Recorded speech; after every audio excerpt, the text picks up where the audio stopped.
Good morning. Welcome to First Unitarian Church of Wilmington, Delaware. As today's service is a hybrid service, we welcome you both in person and online. We welcome you regardless of the color of your skin, whom you love, where you are from, and where you may find yourself on your spiritual journey today. My name is Tracy Spinkadomes, and I am happy to be your worship associate this morning. I would like to remind all of our in-person attendees that we still have our masking policy in effect. So that means that we ask you to keep your mask up covering both your nose and your mouth.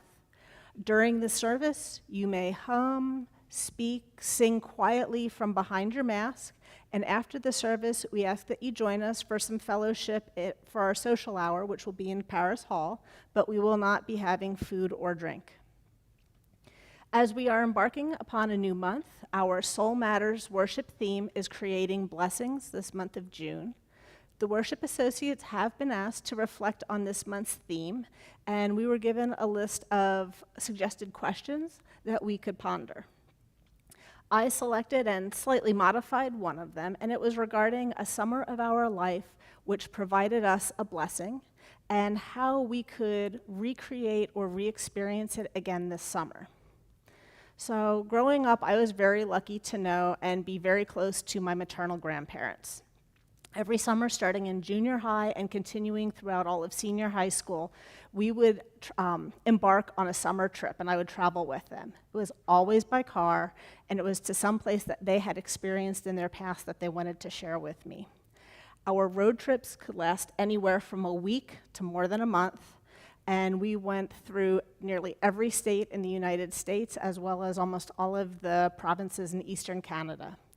I have so many fond memories of those times and the closeness that I had with them and the enjoyment that I had, that I seek to recreate similar experiences for my children. While it's a bit different now, every summer my mom and I take the kids on a trip, frequently a road trip, but not always, to give them the opportunity to form similar memories to what I had and the closeness that I had to my grandparents. So this year's trip happened already, and it was to Legoland in New York, and we had an absolute blast together. Now, let us prepare ourselves, our whole bodies, for worship this morning.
I just want to thank the Wilmington String Ensemble for being here with us this morning and sharing their beautiful music with us throughout the service.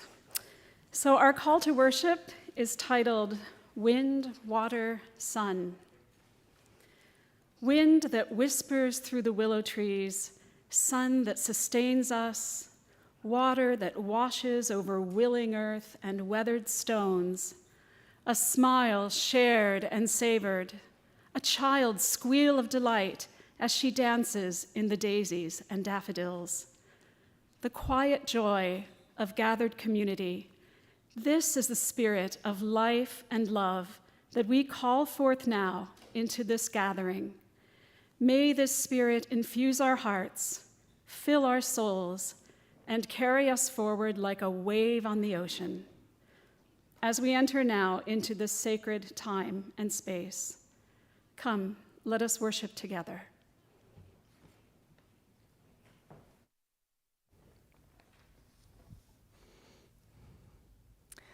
Today's chalice lighting is Celebrating Blessings by Reverend Suzelle Lynch.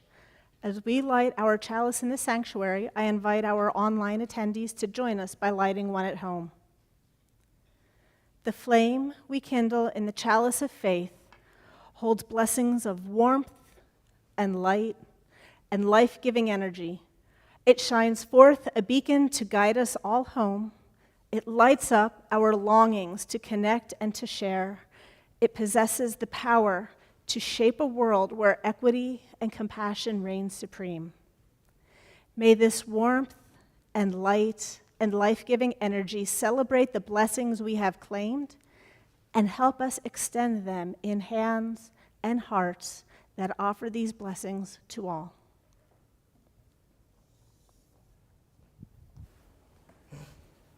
So you may have noticed this morning that many of us are wearing orange or orange ribbons. We are joining the city of Wilmington, as well as congregations and organizations around the country, to show our support to those survivors of gun violence and to make a plea, a loud plea, to our representatives and to all of us to work for sane gun laws.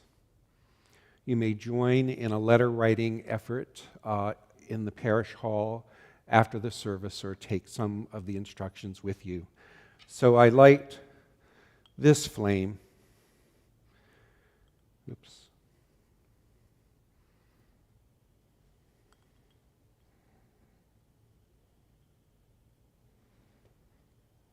In memory of all of those who have died through gun violence.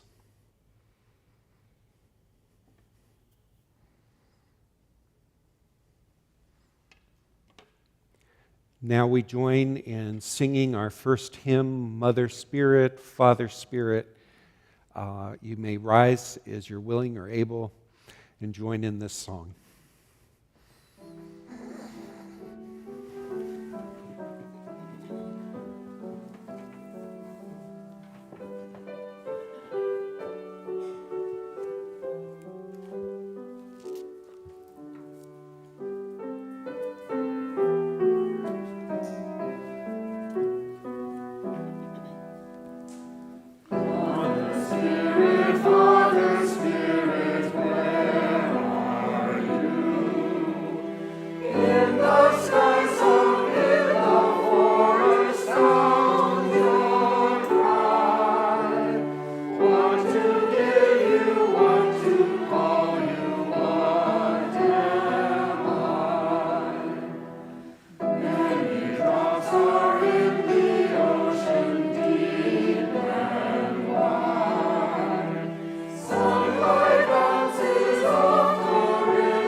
Please join me in affirming our mission.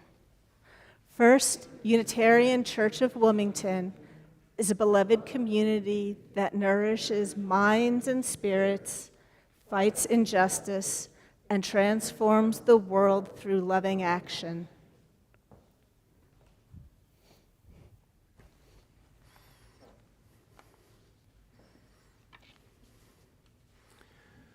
The Czech Unitarian minister, Norbert Čapek, whose story I will tell you today during the homily, was arrested by the Nazi Gestapo in 1941. He spent a year in Dresden prison before being sent to Jacquee. He wrote this meditation in Dresden in 1942. Let's join in a spirit of meditation and prayer as we hear these words by Čapek. In the depths of my soul, there where lies the source of strength, where the divine and the human meet, there quiet your mind, quiet, quiet. Outside let lightning rain, horrible darkness frightens the world. But from the depths of your own soul, from that silence will rise again God's flower.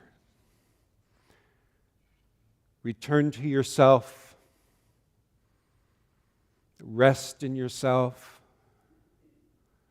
Live in the depths of your soul where the divine and the human meet. Tune your heart to the eternal.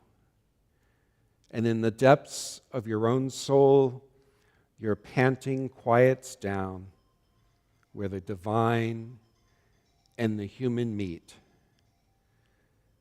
There is your refuge. Amen.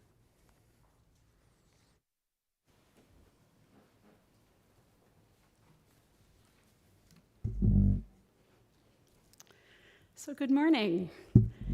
I would like to take a moment to welcome you all to this celebration of music portion of our service. We're so glad that you're able to be here, those of you in the sanctuary and those of you listening at home, to share this musical journey that we've put together for you. I don't know how you all feel, but the choir and I feel that this Music Sunday has been a long time coming. I've been here almost 2 years, and this is our first in-person Music Sunday. Thank you to the COVID virus and various variants. And we've had a few fits and starts getting this program together. We were initially planning to do a different piece of music than we're doing for you this morning. And as we realized that our forces weren't going to be quite as strong as we thought they were, we pivoted, that irritating, dreaded word that we've all used a million times. But it's a fitting word. We pivoted and decided to do a different kind of program. And actually, I'm really pleased with where this program has landed. So instead of performing a Schubert Mass for you this morning, we're going to be singing or performing a program of music that looks at flowers and nature from several different angles. And our hope is that this will lead us kind of seamlessly into the flower ceremony later in the service. So I'm just going to highlight a few of the pieces that you'll be hearing this morning. First of all, we'll sing, well, it's not the first piece, but at some point in the program, you'll hear the familiar text, For the Beauty of the Earth. But this is a choral setting by the beloved composer John Rutter. There is a wonderful song with a text by Emily Dickinson that's entitled Nature, the Gentlest Mother. And you'll hear Elizabeth Alexander's piece, Trust the Seeds, which is actually not so much about plants, but rather about the seeds that we plant in our lives and trusting the process for them to develop and grow in the way that they should, which might actually be different than what we imagined or intended, but ends up being better in the end. So later in the service, you'll also hear a rendition of one of Norbert Čapek's hymns, Color and Fragrance. That will be during the offertory. Some of the texts will be displayed up here on the screen. In the best of circumstances, getting a choir to sing words together in a way that you all can hear them can be really challenging. But when you put a mask in front of her, it almost becomes impossible. So some of the text that's more complicated, and some of these texts are, we have Tennessee Williams, and there's some challenging texts here. So we'd love for you to follow along with us. Don't feel badly about reading while we're performing. We want you to really get these words. So I invite you now to sit back and enter into our musical garden. Our first piece will be with Martin and Kathryn singing a duet by Vaughan Williams, and it's a setting of a text from a Shakespeare play, As You Like It. It's entitled, It Was a Lover and His Lass, and you will hear the singers declare that life is but a flower.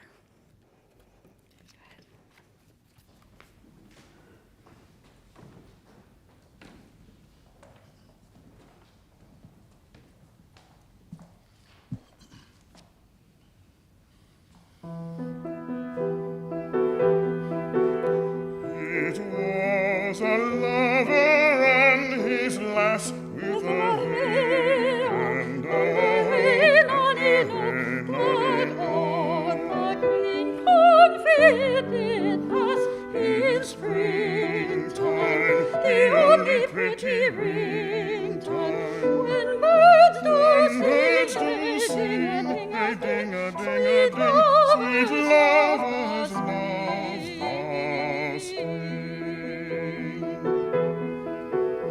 This carol they began that hour with a hey and a hey and a hey. How that our life was but a flower in springtime, the only pretty ringtime, when birds do sing, a-ding-a-ding-a-ding, sweet lovers love the spring.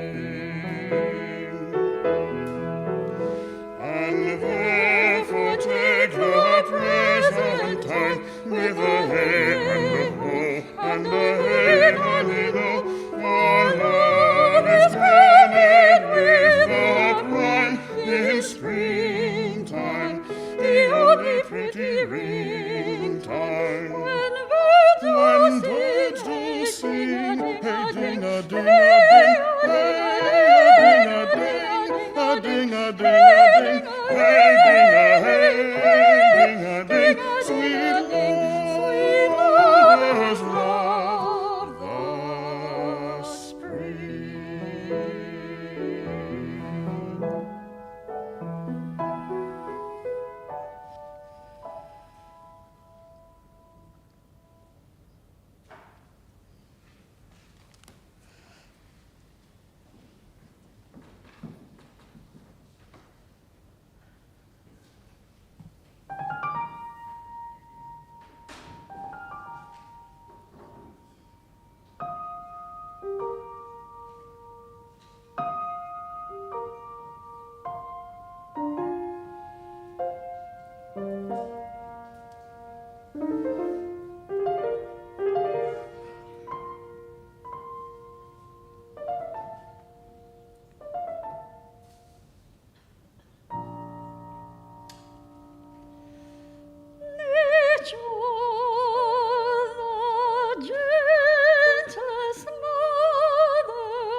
And when the sun goes down,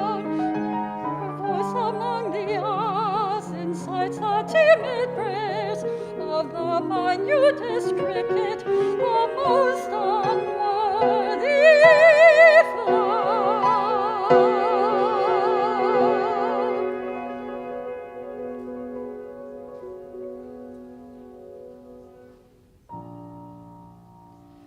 When all the children sleep, she turns as long away as we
My feet took a walk in heavenly grass all day while the sky shone clear as glass. My feet took a walk in heavenly grass all night while the lonesome stars rolled past. Then my feet come down to walk on earth, and my mother cries when she gave me birth.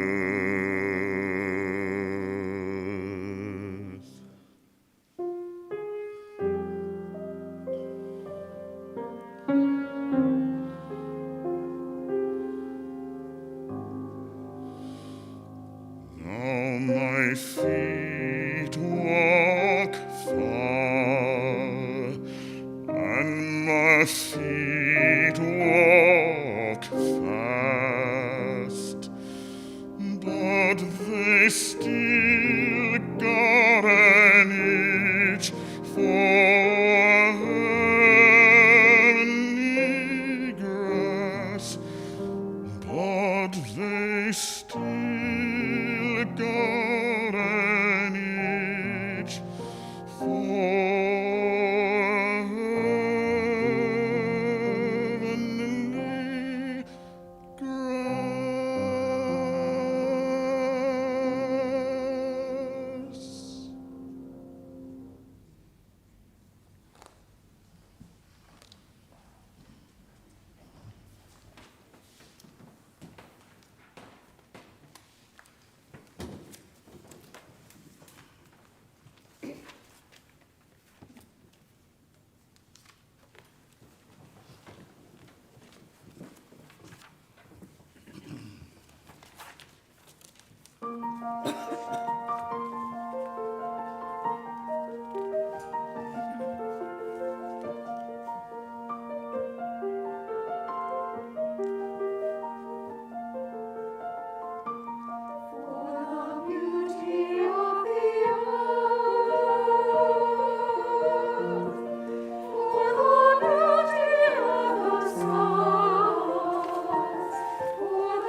Wow, that was wonderful.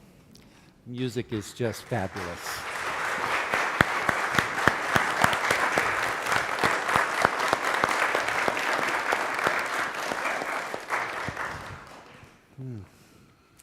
So our reading this morning is from The Little Prince by Antoine de Saint-Exupéry.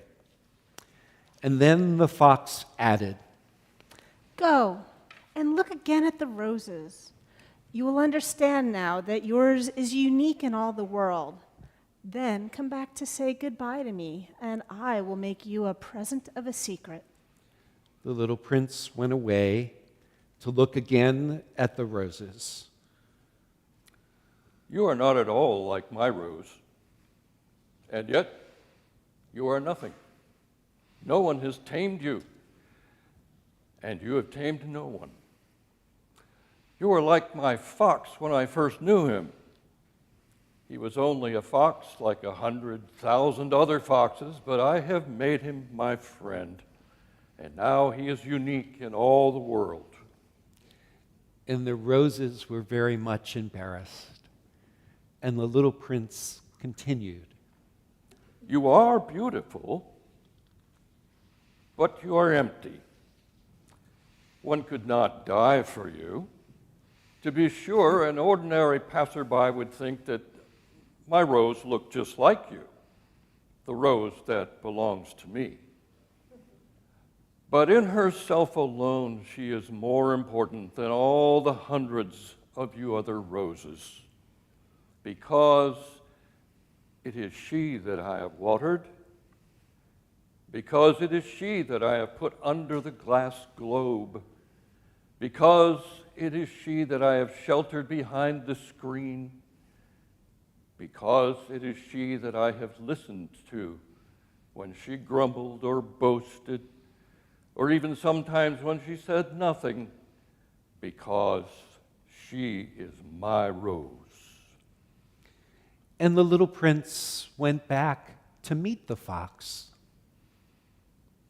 Goodbye. And now, here is my secret, a very simple secret. It is only with the heart that one can see rightly. What is essential is invisible to the eye. What is essential is invisible to the eye. It is the time you have wasted for your rose that makes your rose so important. It is the time I have wasted for my rose. Men and women have forgotten this truth, but you must not forget it. You become responsible forever for what you have tamed. You are responsible for your rose. I am responsible for my rose.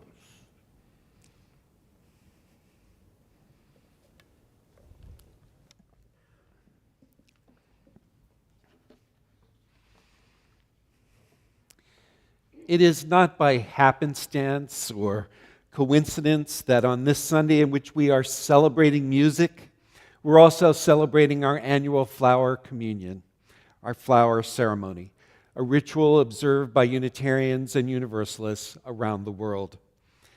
It is on purpose that on this particular Sunday that we open ourselves to the direct experience of the power of both music and ritual to lift, if not also to heal, the human soul.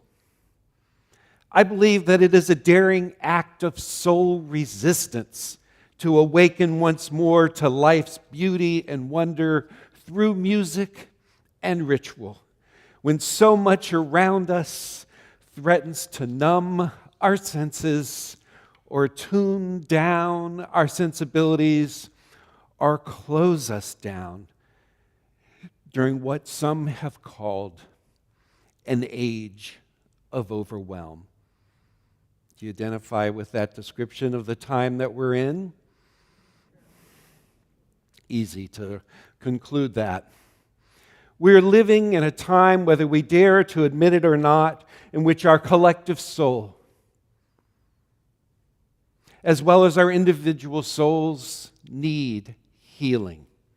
We need direct and bold reminders that life is more than whatever circumstances we are facing. We risk becoming numb to the horrific gun violence that continues to plague our country. We risk losing our resolve even after 100 days of war in Ukraine and other places in the globe.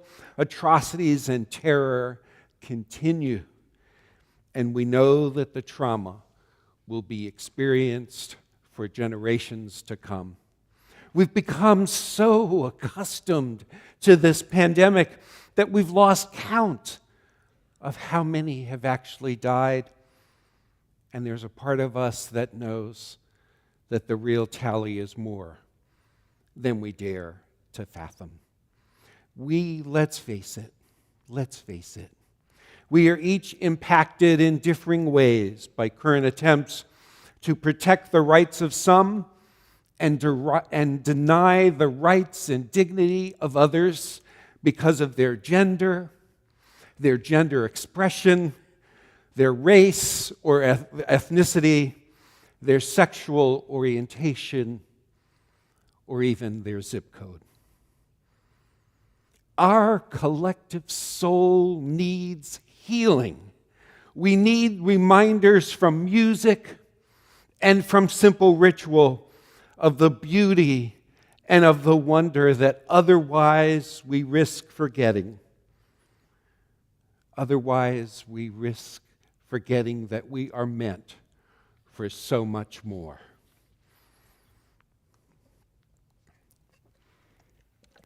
On this Sunday, in spite of and because of what can often weigh so heavily on our individual and collective soul, we dare to play music, sing songs, and enact a simple ritual. Oliver Sacks, who many of you may know as a best-selling author and a professor of neurology, a physician, asserted this truth: music can lift us out of depression or move us to tears. It is a remedy, a tonic, and he says, orange juice for the ears. He continues, but for many of my patients, music is even more. It can provide access, even when no medication can, to movement, to speech, to life. For them, music is not a luxury. It is a necessity. And I would add that ritual is not a luxury either. It is a necessity. Reverend Norbert Čapek, the Czech Unitarian minister who instituted the flower ceremony, knew the power of music and of ritual. Čapek wrote more than 90 hymns, composing much of the music as well as the verses. Several became popular songs in his time, and some are included in our Unitarian Universalist hymnal. We sang verses this morning from his hymn, Mother Spirit, Father Spirit. Who was Čapek? He was raised in the Catholic Church in Bohemia.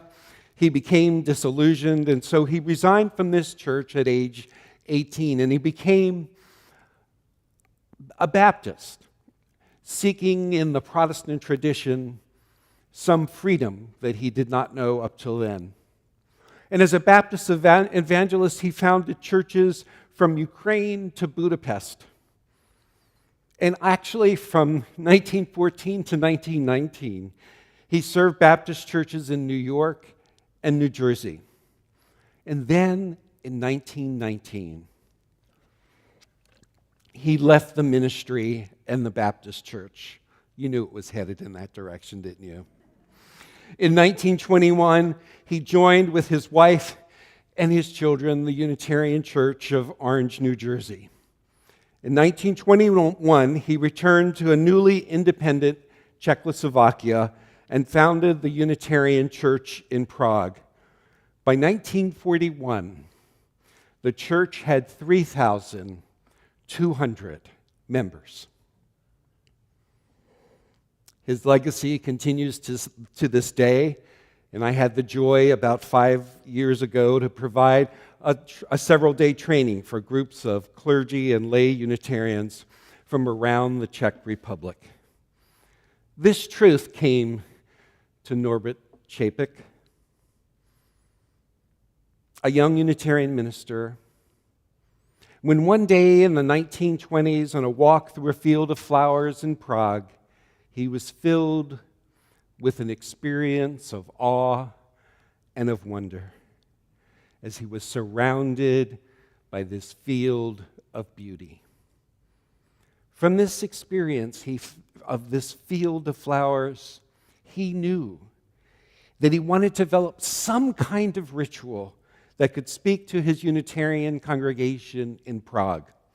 Many who, like himself, had left traditional religions still needed something beyond words to speak to their soul. He realized that we need music and ritual that reminds us of the ineffable, of what is more in life, beyond whatever the current circumstances of our life or the world might be. So we started what he called a flower festival that continues in the Czech Republic and among Unitarians and Universalists around the world. The ritual is a simple one. When we gather for this ritual in our sanctuary, each person brings a flower with them to the service and places it in common vases. This year, we also invited those attending our service online to submit their photo holding a flower so that we could include it as a slide in the service, and there were a few who were able to do so. Each flower represents and honors the contributions of each of us, the unique personalities and experiences of each of us. Then, as the ritual proceeds, the vase of flowers, as you see, is brought to the front of the sanctuary so that we can appreciate the particular beauty that is created when we gather together as a congregation. Indeed, there is a specific kind of alchemy, isn't there, that's created when as individuals we strive to create a community. Now, more than ever, I believe, we need to be more than just individual flowers. We need to stretch ourselves to continually create community rather than merely succumb to the pressures and the patterns of resting in our own individual worlds, our own opinions, and our own personal comforts. As we were reminded in The Little Prince, it is the time that we have taken for our rose that makes the rose so important. And I would say it is the time that we take for our church community that makes our church community so important. This random collection of individual flowers represents how each of our individual contributions can create a unique community. Indeed, when as the ritual concludes, each person comes forward and takes a different flower than the one that they brought, we symbolize that when we come together as a community, there is that possibility of transformation. Thus, we symbolize in a simple ritual form that when we give ourselves to it, when we give ourselves to engagement in authentic community, in dialogue with one another, in care and compassion for one another, in coming together to respond to the problems and the concerns of our world, that we have the possibility of an experience of transformation for ourselves and the world that we inhabit. Now, let's not over-romanticize community. Let's not fool ourselves. Authentic community takes energy from each of us. Sure, sometimes we'd rather retreat than engage. We'd rather stay on the surface than go deeper. Sometimes we'd rather hold on to our own individual flower than risk being in the mix of any random bouquet called community. Sometimes we'd rather emphasize our individuality without recognizing that the purpose of our liberal faith is fully realized when we risk actually engaging with one another. Sure, being part of a congregation, a community, is not always convenient. I'm reminded of maybe a story that you once heard of the mother who told her son, "Son, you've got to get up. You've got to go to church." And the son replied, "I don't want to go to church." And the mother said, "But you're the minister. You've got to be there."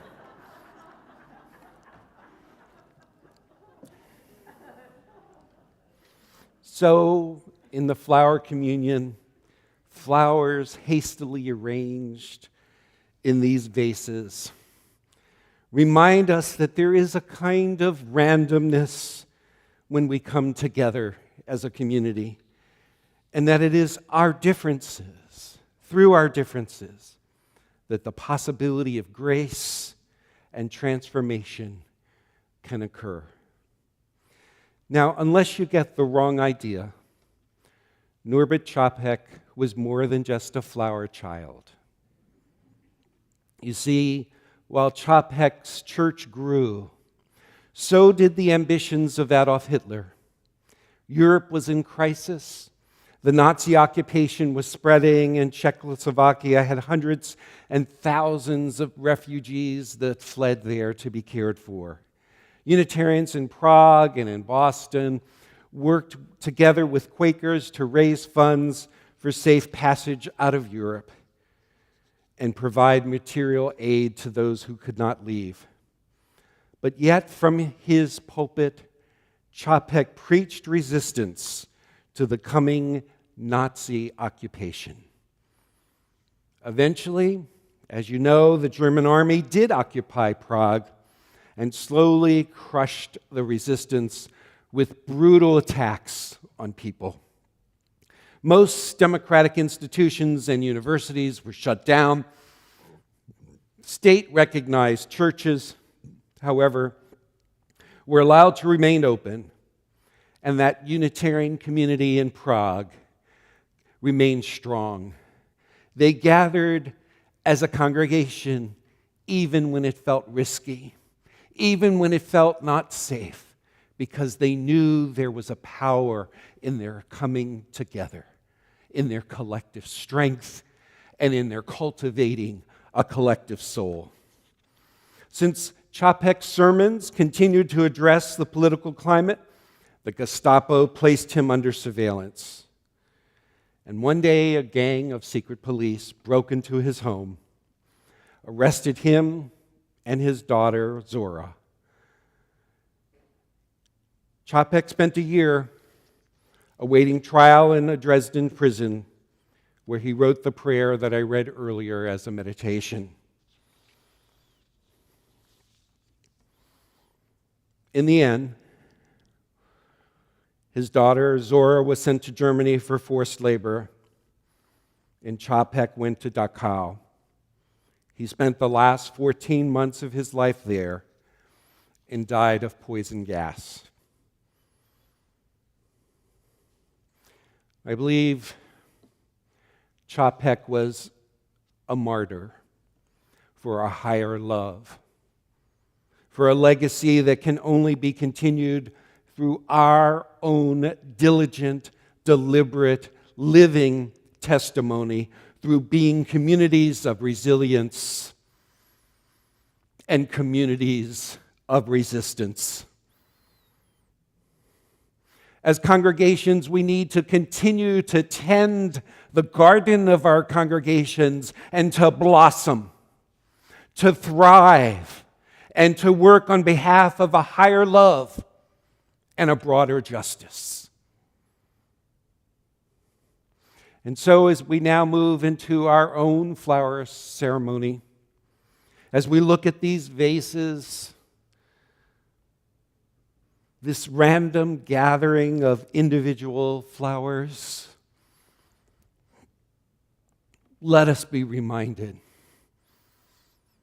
of the possibility of a transforming power of community when we give ourselves to it, when we spend the time with our community as the little prince spent time with his rose. And the power, let us recognize the power of communities, gathered communities, communities of resistance and resilience to transform the world. In Norbert Čapek's words, may we realize that whatever we can do, great or small, the efforts of all of us are needed to do thy work in the world. So may it be. And now, as Jacquee sings our song, I invite you to come forward. You can go to both sides of this table, take a different flower than the one that you brought, and return to your seat. And we now begin our own simple ritual, our own flower ceremony.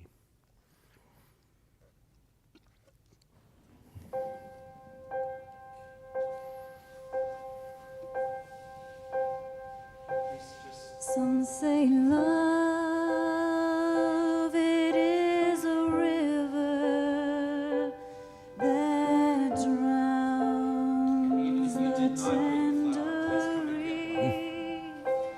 Some say love, it is a razor that leaves your soul to bleed.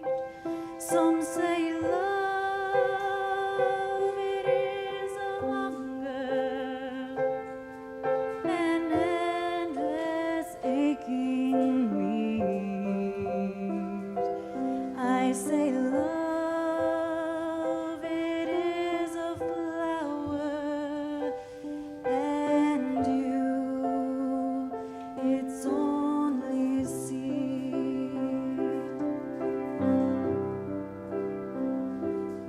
It's the heart afraid of breaking that never learns to dance, and the dream afraid of waking that never takes a chance. It's the one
so let's take a moment now, maybe even with your hand on your heart, and allow yourself to feel and to sense what you truly value about this gathered community, about this congregation. Recall all the ways in which you have been blessed by this congregation, and all the ways that you have been a blessing. Recognize the ways that this congregation can be a blessing to a community that strives for justice, that longs for compassion and care. May we blossom in one another's presence. May we be a source of growth and blossoming in many corners of the world where we travel. So may it be. Amen.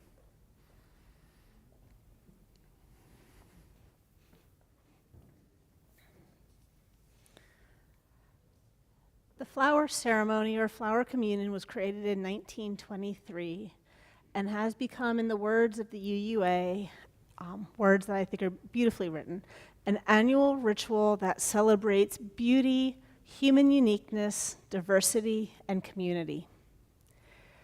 After I started attending First U, the second or third service after we began coming was indeed the flower communion service.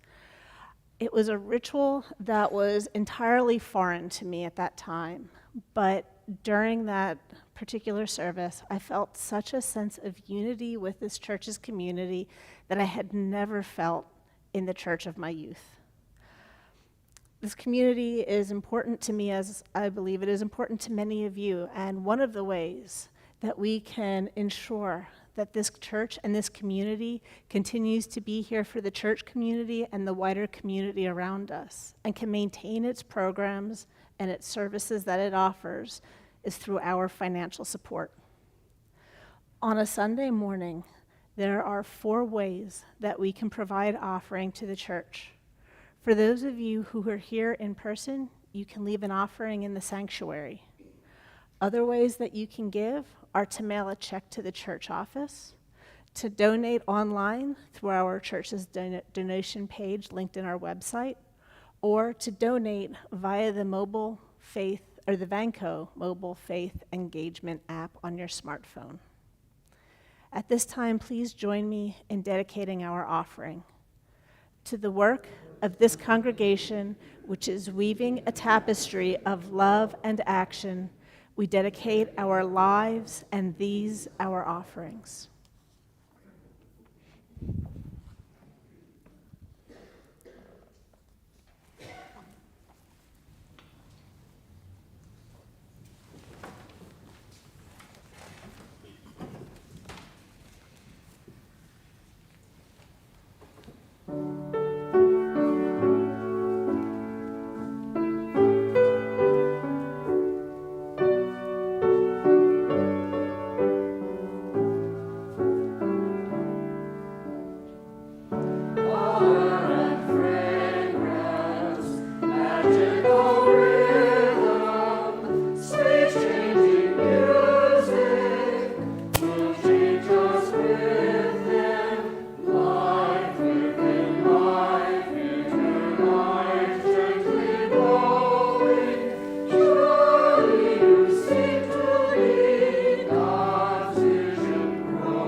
rip my mask off and say some closing words. So in closing, I would like to read part of a poem by Frances Ellen Watkins Harper. She was a poet, a fiction writer, a journalist, and an activist, born to free African-American parents in Baltimore in 1825. Throughout the 19th century, Miss Harper was an activist for civil rights, women's rights, and educational opportunities for all, and she was a member of the First Unitarian Church in Philadelphia. The poem is titled Songs for the People. Let me make songs for the people, songs for the old and young, songs to stir like a battle cry wherever they are sung. Not for the clashing of sabers, for carnage, nor for strife, but songs to thrill the hearts of all with more abundant life. Our world, so worn and weary, needs music, pure and strong, to hush the jangle and discords of sorrow, pain, and wrong. Music to soothe all its sorrow till war and crime shall cease, and the hearts of all grown tender girdle the world with peace.